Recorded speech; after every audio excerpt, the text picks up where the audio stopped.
What's going on, everybody? You've got the crazy dog here. Back for another video. This time it is a post-draft review. I talk too fast sometimes, but whatever. So the draft is over. Guys are now getting pumped, getting set for rookie minicamps, which will be happening very soon. Browns made 14 selections through the 3 days this past weekend. And I'll tell you one thing, they made some great picks, but also some very questionable ones. Like one or two very questionable ones. But you can't argue with the fact that for a new regime, this is pretty good. I mean, we're used to a guy who didn't draft receivers at all. And now we get freaking 5 receivers. This is great. I mean, well, of course, as you know, we got Corey Coleman with the first pick. Although a lot of people wanted Treadwell, including me. But I'll settle for Corey Coleman because he's a playmaker. He's a beast. He's a I mean, I can say all this good stuff. The dude is a monster. What the heck is it? Okay. Just saw someone running around taking their shirt off on NFL Network. I don't know what that video was, but whatever. Must have been happy about a pick or something.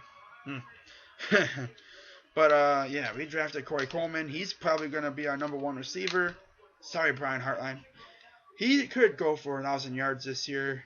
That's how much of a monster this dude is. He's got playmaking speed, very versatile. Although he does have to work on his hands, though, and his route running. But that's easy. I mean, the coaches, I know, Al Saunders especially, will be working with him throughout camp to perfect his route running skills. I don't know how many this guy could. ESPN projects this dude to be like 992 yards for like 100, like 70 some catches, 80 some catches, maybe even 100 some catches. I don't know, but this guy could go for 1,000 yards easily. I think. I don't know when the last time we had a 1,000-yard receiver. It had to be way back when. Oh yeah, it must have been like when we had Josh Gordon, either that or Braylon Edwards, if that, maybe even longer.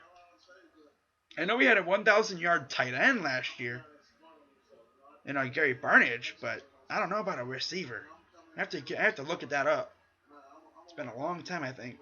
I know it hasn't been recently because Josh Gordon's been suspended and the other receivers haven't done crap. But I see a new beginning for these guys.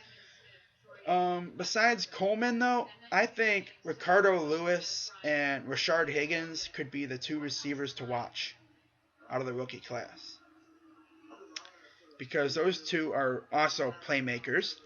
As you know, if you do not know who the heck Ricardo Lewis is, look up The Prayer in Jordan Hare. Auburn versus Georgia, and you'll see what I mean. I mean, this kid's a playmaker. He's got size, but I think he's got a bit of a dropping problem. I heard he drops a lot of passes, but if he doesn't work at receiver, we can always put him back in kick return or punt return. And let's see what Hugh can do with these guys. It's gonna be fun. In the defensive side of the ball, we address the linebacker position mainly. Linebacker / defensive line, because technically these 2 guys could be put on the defensive line. Carl Nassib out of Penn State and Emmanuel Ogbah out of Oklahoma State. Nassib, of course, was a Big Ten Defensive Player of the Year, while Ogbah was the Big 12 Defensive Player of the Year. And Nassib led the nation in sacks, which is pretty nice. And Ogbah was, I think, second. I know they were like 1-2 in sacks, I'm pretty sure. So these guys can get after the quarterback. Which, with our secondary being a big question mark right now, gotta have that. Gotta attack the quarterback.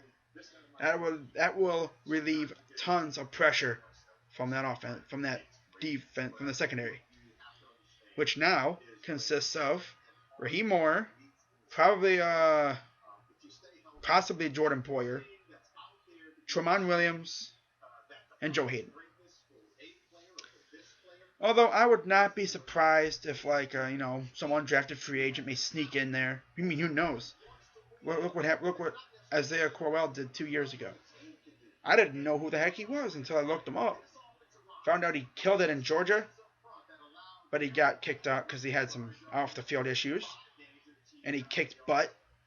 2 years ago, and then we picked him up, and look what he did. So, just because you're undrafted, it doesn't mean you're a scrub. I mean, a lot of undrafted players can be beasts. Jeremy Cash, for instance, I know we didn't pick him up, but the dude actually would have went to Ohio State, but then he transferred to Duke.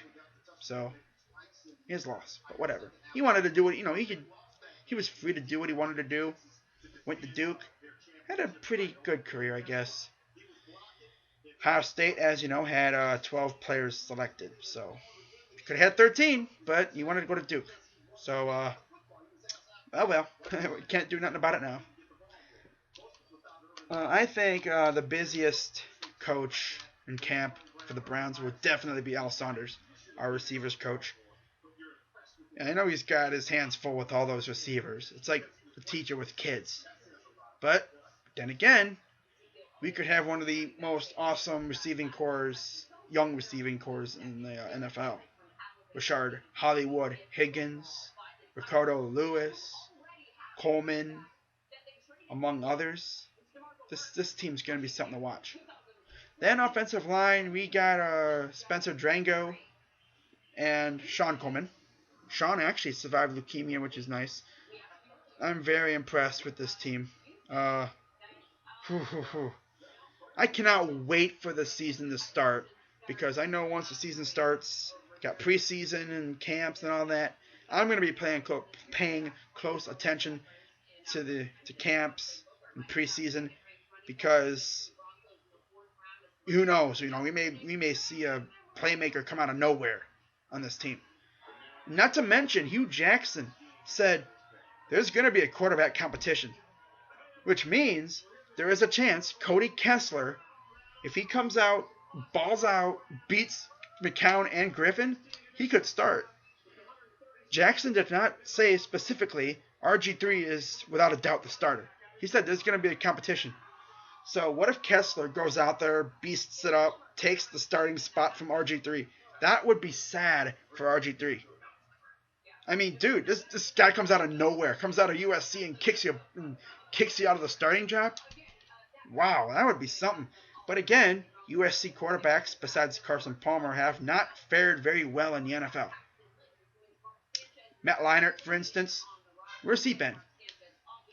Mark Sanchez? Yeah. So I would be kind of hesitant to put Cody in the starting spot because of the history of the USC quarterbacks.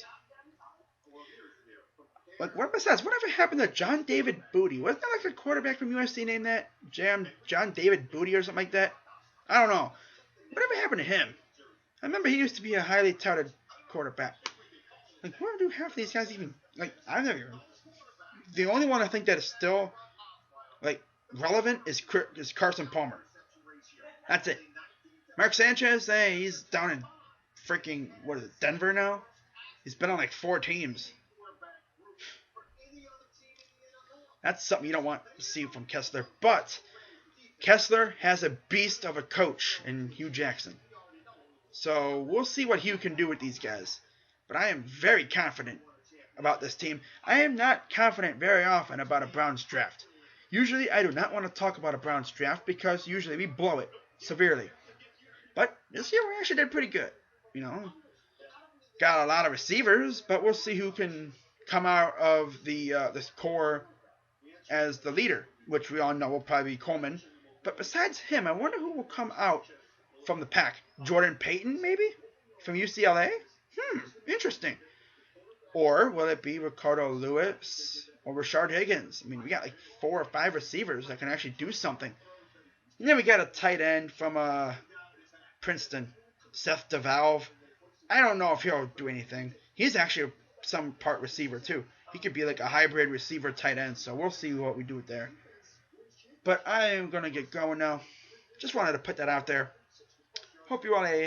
I hope you all have a fantastic rest of your day, and I'll see you again when Browns make news. Hopefully it's good news. So, I'm Crazy Dog 99. Go Browns, and I'm out.